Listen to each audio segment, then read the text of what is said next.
16 जनवरी 2026 के रोज white house की जानिब से एक रिलीज जारी की गई थी जहां गजा पीस बोर्ड के हवाले से अमरीकी हुक्काम के नाम सामने आए थे, जिसमें secretary of state Marco Rubio, अमरीका के मशरक़ वस्ता के नुमाइंदा खुसूसी स्टीव विटकॉफ, सदर ट्रंप के दामाद जेरेड कुशनर और वर्ल्ड बैंक के जो सरबराह है अजय बंगा, उनके साथ दो और दिगर लोग भी शामिल हैं, जिनके बिलखुसूस 3 लोग हैं, जहाँ साबिक बरतानवी वज़ीर-ए-आज़म टोनी ब्लेयर, मैरक रॉबन और उसके साथ रॉबर्ट कैब्रेल। ये वो लोग हैं जो कि इस प्रायोरिटी कमेटी का हिस्सा हैं और बाकी ममालिक को इनविटेशन भेजे गए हैं। जिन मुल्कों को इनविटेशन भेजे गए हैं उसमें कनाडा और बिलखसूस तुर्की, पाकिस्तान, जॉर्डन, ये सारे ममालिक, रशिया भी शामिल है और बहुत सी और ममालिक भी हैं। इस वक्त जो डिस्कस हो रहा है, अमेरिका के बड़े अखबार जिस चीज़ का जिक्र कर रहे हैं वो ये है कि ये एक ऐसा प्रपोज़ल है जो कि गज़ा के अंदर बहाली और तामीर नो के हवाले से बज़ाहिर तो काम करेगा, लेकिन इसका जो चार्टर बेसिकली रिलीज़ किया गया, जो पूरा तफसीली 8 से 9 जिसके पॉइंट्स हैं जो डिस्क्राइब किया गया, उसमें गज़ा का नाम नहीं है। तो ये सदर ट्रंप के एक पैरेलल वर्ल्ड ऑर्डर की भी पूरी तरह से अक्कासी कर रहा है, क्योंकि यूनाइटेड नेशंस समेत बहुत सी ऐसी इंटरनेशनल बॉडीज हैं, 60 के लगभग यूनाइटेड नेशन से ही मुंसलिक, जिनसे अमेरिका विड्रा कर चुका है, इसराइल भी उनसे विड्रा हो चुका है। तो ये अब एक डिस्कशन है कि ये एग्जैक्टली अमेरिका का एग्जिट है इंटरनेशनल बॉडी से और एक अपनी सेल्फ डिफाइंड एक स्ट्रक्चर बनाने का भी मंसूबा है। हमारे सामने 3 दुनिया के बड़े अखबारात के हवाले हैं जो आपके सामने रखेंगे। वो तमाम तर लोग जो हमारे दूसरे चैनल पर देखते थे फैसल्स अपडेट्स पर, वो यहाँ हमें सब्सक्राइब कर सकते हैं। सबसे अहम यह है कि जो एक मेंबरशिप प्राइस टैग रखा गया है उस पर बहुत बड़ी डिस्कशन है कि ये फंड्स क्या हर मुल्क दे पाएगा और इन फंड्स का इस्तेमाल कैसे होगा और इसका मैकेनिज्म क्या होगा। इसके लिए काफ़ी ज़्यादा डिटेल इस वक्त सामने आई है। जो $1 बिलियन का प्राइस टैग जिसे न्यूयॉर्क टाइम ने लिखा और उसमें बिलखुसूस 3 साल की मेंबरशिप का मामला है, वो तब ही आप सस्टेन कर सकते हैं जब आप $1 बिलियन अदा करेंगे। इसके अलावा कई जो बिलियंस ऑफ डॉलर अगर आप कैश की सूरत में देते हैं तो आपको फिर मेंबरशिप रिन्यूअल की ज़रूरत नहीं होगी। यानी ये कुछ इस तरह का सेल्फ डिफाइंड किस्म का एक ऑर्डर सामने आया है कि जिसने काफ़ी ज़्यादा डिस्कशन इस वक्त छेड़ दी है। अब जिन मुल्कों को इन्विटेशन दिए गए हैं उनको अगर आप ब्रीफली देखें तो बहुत से ऐसे ममालिक इदारे कि जो वेल्दी नेशंस हैं, बज़ाहिर ऐसा लगता है, जैसे कनाडा है, यूके है, कुछ यूरोप के ममालिक हैं, बिलखुसूस इसमें पाकिस्तान और जॉर्डन भी शामिल हैं, यूएई और तुर्की भी हैं। तो इनमें से कुछ ममालिक तो ऐसे हैं जो बज़ाहिर लगता है कि ये रकम पे भी कर सकते हैं, लेकिन जब बात पाकिस्तान की आती है तो सवाल सबके ज़हन में ये आता है कि जहाँ अपने कौमी ख़जाने के अंदर वो रिज़र्व्स दूसरे मुल्कों से लेकर रखे गए हैं, तो ये रकम कैसे अदा होगी। जहाँ पाकिस्तान के यहाँ इस वक्त एक सेलिब्रेशन भी है कि पाकिस्तान को भी इनवाइट किया गया है, तो उसका एक सिंपली समझ आने वाला बज़ाहिर एक जवाब नज़र आता है कि सऊदी अरब एक अहम मुल्क है, ज़ाहिर है, जिसके वली अहद से ये सवाल यहाँ व्हाइट हाउस में हुआ था कि आप कितने पैसे दे रहे हैं गज़ा के अंदर तामीर और बहाली के लिए, तो उन्होंने कहा था कि हम अभी तक अंदाज़ा ले रहे हैं। तो ये जो बोर्ड है इसका बुनियादी मकसद स्टेबिलिटी वहाँ पर लाना है। इसने वहाँ पर डिपेंडेबल लॉ, गवर्नेंस और पीस इंश्योर करना उस सारे एरियाज़ में जहाँ पर री स्ट्रक्चरिंग होगी, बहाली होगी। लेकिन साथ ही इस सारे बोर्ड को जो चेयर करेंगे वो अमेरिकी सदर करेंगे और उनकी ही हदायत पर चीज़ें होंगी। ये एक ऐसी बात है जिस पर सबसे ज़्यादा रिजर्वेशंस बरतानिया ने और फिर कनाडा ने सामने लाई हैं। हालांकि कुछ ऐसे ममालिक जैसे अर्जेंटीना है, उसके सरबराह बहुत इसको पाकिस्तान की तरफ सेलिब्रेट कर रहे हैं कि उनके लिए रियल ऑनर की बात है कि उन्हें इसमें इनवाइट किया गया है।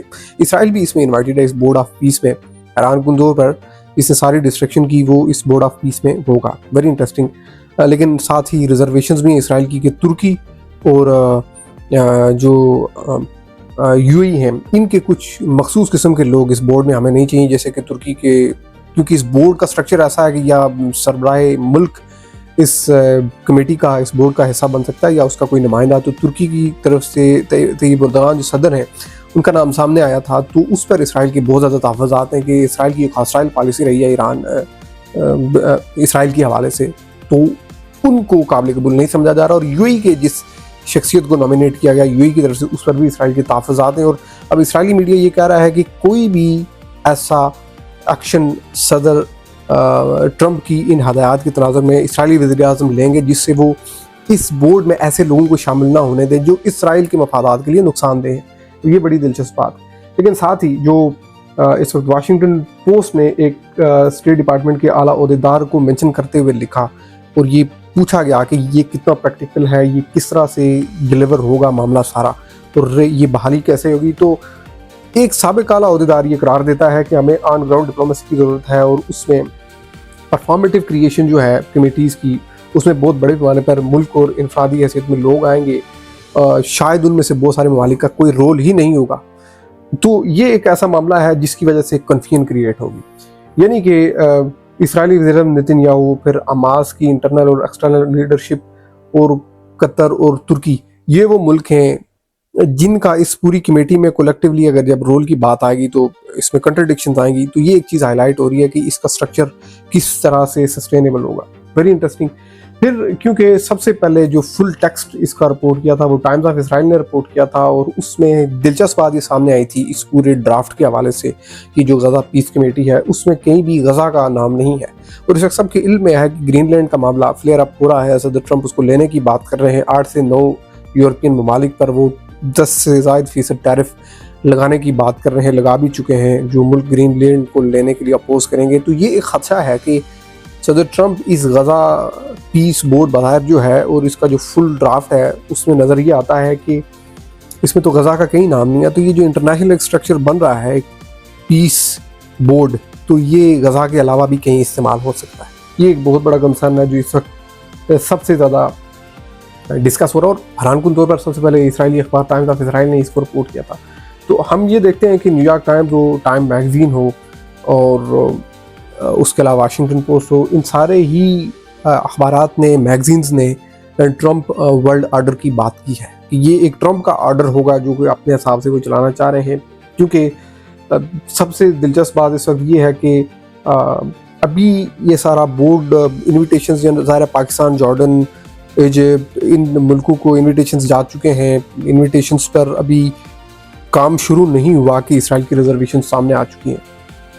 अब इसमें जो बोर्ड ऑफ पीस है तो क्या वो सिर्फ गज़ा के लिए, ये क्वेश्चन जो कि अमरीकी अखबारात अगेन कह रहे हैं कि ये नॉट फॉर ओनली गज़ा, बज़ाहिर लगता ये है कि ये कुछ और इसके मकासद भी हो सकते हैं। तो इसमें एक गज़ा एग्जीक्यूटिव बोर्ड की जो बात हो रही है पीस ऑफ बोर्ड में, उसमें फ़लस्तीनियन टेक्नोक्रेट्स की बात हो रही है, और गज़ा के एग्जीक्यूटिव बोर्ड में सीनियर कतरी ऑफिशियल्स, तुर्की के फॉरेन मिनिस्टर और कुछ और लोग भी हैं। यानी कि इसमें लेयर्स ऑफ फर्दर कमेटीज़ भी हो सकती हैं। और इस एग्जीक्यूटिव बोर्ड के अंदर इसराइली वज़ीर-ए-आज़म का ऑफिस खुद भी हो सकता है। अब ये एक बड़ी दिलचस्प बात है जो कि समझ में नहीं आ रही कि वहीं पर तुर्की और कतर का रोल भी चाहिए, इजिप्ट और जॉर्डन का, और पाकिस्तान का भी, वहीं पर इसराइल खुद भी होगा। तो ये कैसे सेटिसाइड होगा? ये बहुत कन्फ्लिक्टिंग चीज़ बाहर नज़र आ रही है।